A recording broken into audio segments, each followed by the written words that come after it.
Hello नमस्कार दोस्तों, स्वागत है आपका मेरे यूट्यूब चैनल ईडयूटरी में। दोस्तों, आज के इस वीडियो में हम लुसेंट इतिहास विषय के ऊपर 21वां पार्ट लेकर आए हैं। इससे पहले मैंने 20 पार्ट अपलोड कर दिया है। अगर अभी तक आपने उन वीडियो को नहीं देखा है तो उसका लिंक मैं नीचे डिस्क्रिप्शन में दे दूँगा, वहाँ जाके आप वह वीडियो देख सकते हैं। तो चलिए दोस्तों, शुरू करते हैं आज की इस वीडियो को। उससे पहले अगर अभी तक आपने मेरे चैनल को सब्सक्राइब नहीं किया है तो कृपया सब्सक्राइब ज़रूर करें और साथ में बने बेल आइकन को क्लिक करें ताकि मेरे आने वाले सभी वीडियो का नोटिफिकेशन आपको मिल सके। तो चलिए दोस्तों, शुरू करते हैं आज के विषय को, जिसमें हम पढ़ेंगे पुष्य भूति वंश या वर्धन वंश। गुप्त वंश के पतन के बाद जिन नए राजवंशों का उद्भव हुआ उनमें मैत्रक, मौखरी, पुष्यभूति, परवर्ती गुप्त और गौर प्रमुख हैं। इन राजवंशों में पुष्यभूति वंश के शासकों ने सबसे विशाल साम्राज्य स्थापित किया। पुष्यभूति वंश के संस्थापक पुष्यभूति था। इसकी राजधानी थानेश्वर हरियाणा प्रांत के कुरुक्षेत्र जिले में स्थित वर्तमान थानेसर नामक स्थान थी। प्रभाकर वर्धन इस वंश की स्वतंत्रता का जन्मदाता था तथा प्रथम प्रभावशाली शासक था, जिसने परम भट्टारक और महाराजा धीराज जैसी सम्मानजनक उपाधियां धारण की। प्रभाकर वर्धन की पत्नी यशोमती से 2 पुत्र राज्यवर्धन और हर्षवर्धन तथा एक कन्या राजश्री उत्पन्न हुई। राजश्री का विवाह कन्नौज के मौखरी राजा ग्रहवर्मा के साथ हुआ।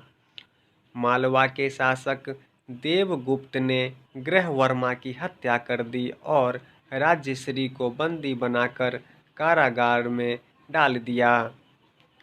राज्यवर्धन ने देवगुप्त को मार डाला, परंतु देवगुप्त के मित्र गौर नरेश शशांक ने धोखा देकर राज्यवर्धन की हत्या कर दी। शशांक शैव धर्म का अनुयायी था। इसने बोधि वृक्ष बोधगया को कटवा दिया।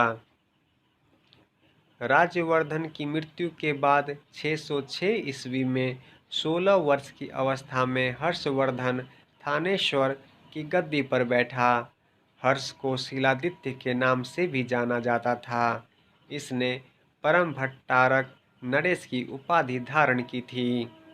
हर्ष ने शशांक को पराजित करके कन्नौज पर अधिकार कर लिया तथा उसे अपनी राजधानी बनाया। हर्ष और पुलकेशिन द्वितीय के बीच नर्मदा नदी के तट पर युद्ध हुआ, जिसमें हर्ष की पराजय हुई। चीनी यात्री हेनसांग हर्षवर्धन के शासनकाल में भारत आया। हेनसांग को यात्रियों में राजकुमार, नीति का पंडित एवं वर्तमान शाक्यमुनि कहा जाता है। वह नालंदा विश्वविद्यालय में पढ़ने एवं बौद्ध ग्रंथ संग्रह करने के उद्देश्य से भारत आया था। हर्ष 641 ईस्वी में अपने दूत चीन भेजे तथा 643 ईस्वी एवं 645 ईस्वी में 2 चीनी दूत उसके दरबार में आए। हर्ष ने कश्मीर के शासक से बुद्ध के दंत अवशेष बलपूर्वक प्राप्त किए। हर्ष के पूर्वज भगवान शिव और सूर्य के अन्य उपासक थे। प्रारंभ में हर्ष भी अपने कुल देवता शिव का परम भक्त था। चीनी यात्री हेनसांग से मिलने के बाद उसने बौद्ध धर्म की महायान शाखा को राजाश्रय प्रदान किया तथा वह पूर्ण बौद्ध बन गया। हर्ष के समय नालंदा महाविहार महायान बौद्ध धर्म की शिक्षा का प्रधान केंद्र था।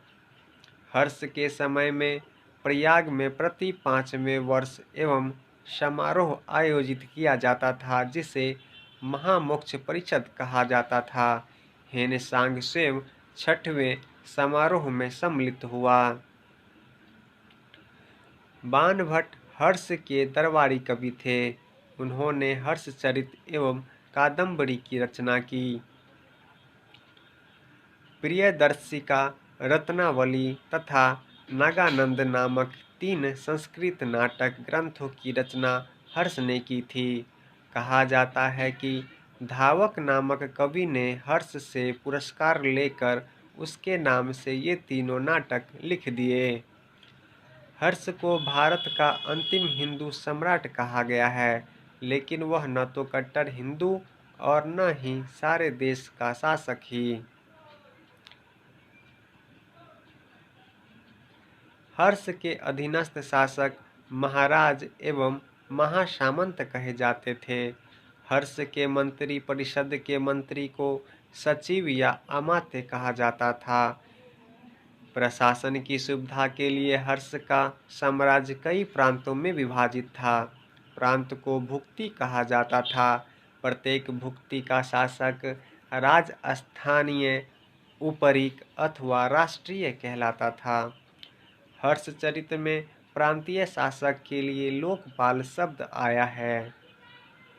भुक्ति का विभाजन जिलों में हुआ। जिले की संज्ञा थी विषय, जिसका प्रधान विषयपति होता था। विषय के अंतर्गत कई पाठक आधुनिक तहसील होते थे। ग्राम शासन की सबसे छोटी इकाई थी। ग्राम शासन का प्रधान ग्राम छपटलिक कहा जाता था। पुलिस कर्मियों को चाट या भाट कहा गया है। दंडपाशिक तथा दंडिक पुलिस विभाग के अधिकारी होते थे। हर्षचरित के अनुसार हर्ष की मंत्री परिषद भंडी, जिसे प्रधान सचिव कहा जाता था, सिंहनाद जो कि प्रधान सेनापति थे, कुंतल जो अश्वसेना का प्रधान होता था, स्कंद गज के सेना प्रमुख होता था। अश्वसेना के अधिकारियों को बृहदेश्वर, पैदल सेना के अधिकारियों को बलाधिकृत या महाबलाधिकृत कहा जाता था। हर्षचरित में सिंचाई के साधन के रूप में तुला यंत्र, जल पंप का उल्लेख मिलता है। हर्ष के समय मथुरा सूती वस्त्रों के निर्माण के लिए प्रसिद्ध था।